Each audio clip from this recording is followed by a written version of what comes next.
چی می‌نویسی؟ نامه. برای کی؟ اگه بگم به هیچ کس نمیگی حتما برای خدا. توی نامه میخوای چی بنویسی؟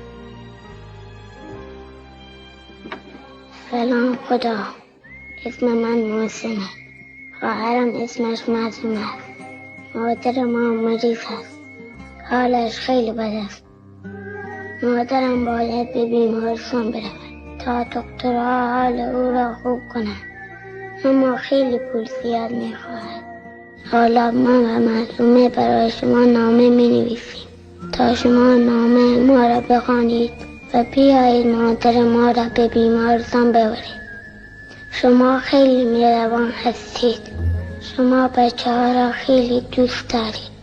ما هم شما را خیلی دوست داریم. اگر مادر ما را ببرید و در بیمارستان خوب کنید، ما بیشتر شما را دوست داریم. و اگر شما نیایید، من و معصومه خیلی ناراحت میشیم و گریه میکنیم و غصه میخوریم.